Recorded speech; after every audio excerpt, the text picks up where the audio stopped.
We'll wait for the sausage roll to finish and then we'll heat that up, eh? Unless you want it cold, it's over to you. My name's Paul Wilson. I work for Idea Services.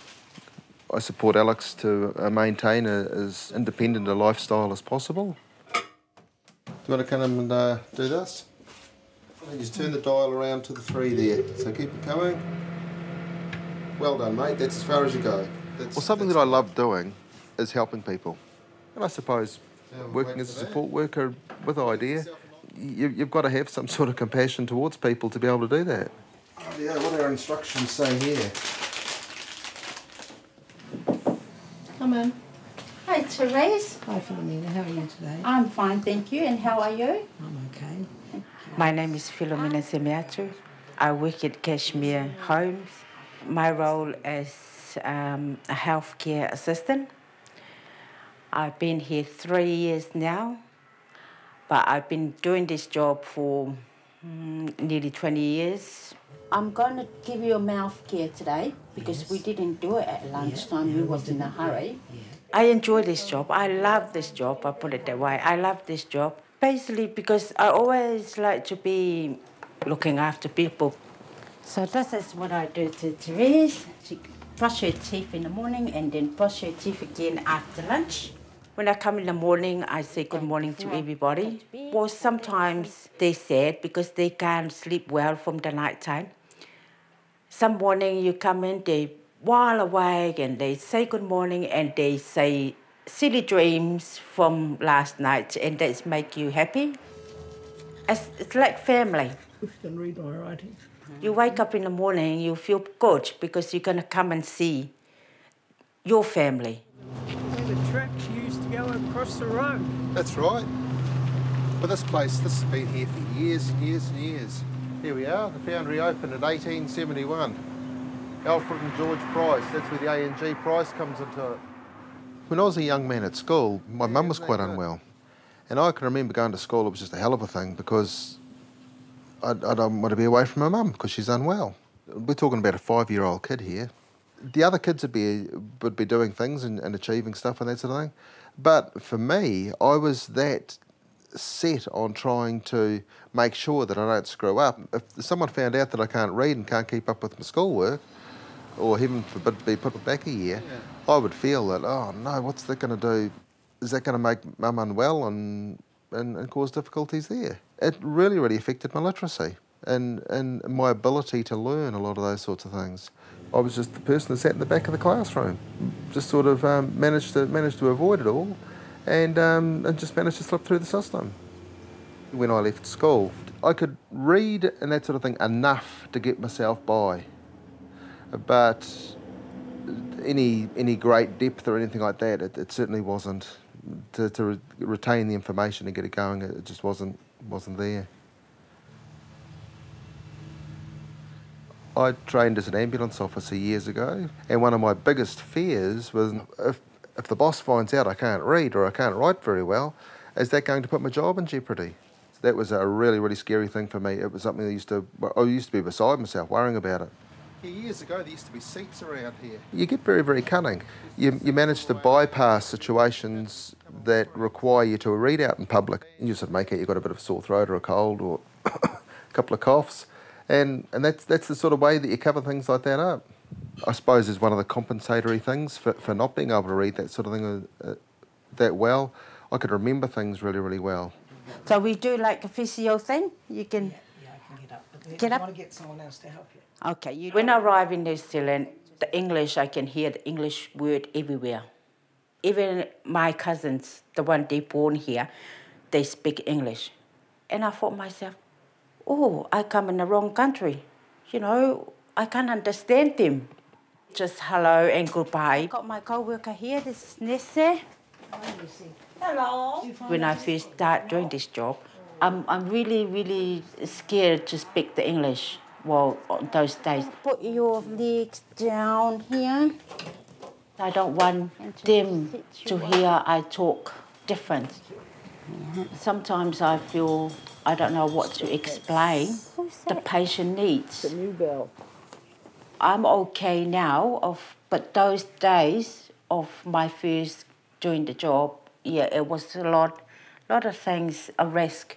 We got a lot of paperwork we have to read through and, always explain how to use the hoist and what's the right equipment to use.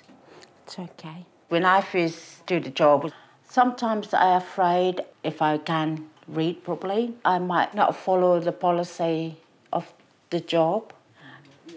Of course, I'm scared if the boss find out I hide those things, she might sack me from my job.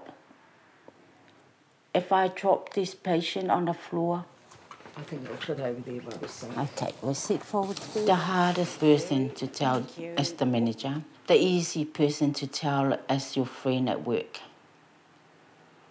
Somebody's close to you can share. Okay, thank you, Nessie. You're welcome. You can have me, okay? Okay.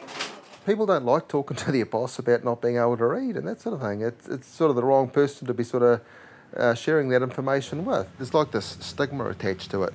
You can't read. As time's gone by, I've figured out that there's a lot of people on the same boat. There's a huge amount of people on the same boat. And often it's people that you would least expect have difficulties with literacy. Fortunately enough, with Idea Services, we've got an organisation that recognises that people can have difficulties in that area and fully encourage us to take part in the program. I was given the opportunity to take on the program as a learner rep, the literacy program as a learner rep, and I thought, what an opportunity for me to be able to do this program to help myself and also be able to help others to understand what I'm doing. It's like leading by example. I'm there working with and around the staff. I'm just the same as everyone else. Yep. Okay. I tell them I had problems myself, and I took part in the training program, the literacy training program, and it's absolutely fantastic. The game is always played in a team of 1 to 3 players, singles or doubles. By sharing some of the problems and difficulties that I've faced through my working life, a lot of people can relate to that, and they'll just open up and they'll just say, hey, look, well, I've got difficulty with that as well. I find it very, very difficult to read books, or I find it very, very difficult to read those memos or understand what they're talking about. And just by working together with the people, it means that you can build up that sort of rapport. Is that okay? Yeah, that's good, thank you. You comfortable? Yes. And that's it. One day I came to work at 7 o'clock. We sit down at 8 o'clock, and then my manager called me. She said, yep, okay, the learning rep's coming up, and I put you to go on that. The learning rep as somebody to help or to push the other kids to do training. I set up a study group. I just say, well, if we get together, have a cup of coffee, can we just study together? First one we do at my house, and then we'll pick a house with the single girl.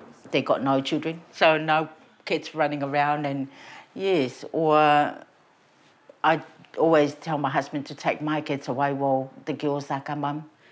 Most of us are Samoan girls. We talk in our language, and then we try to put it in English, easy English word for us. We work as a team here. We study as a team. We do everything together. The secret is to take away the embarrassment or the stigma around having difficulties with literacy. I've had people approach me that actually attended the program with me to find out where to from here. What else can we do? Can we carry on and keep learning? Which is absolutely fantastic. The learning reps for Pacific people as the way of learning, because if we not encourage our people and explain to them what's the benefit of it, they're never going to be learning. It's really given me a lot of confidence, a lot of confidence. I've achieved some quite good levels in unit standards.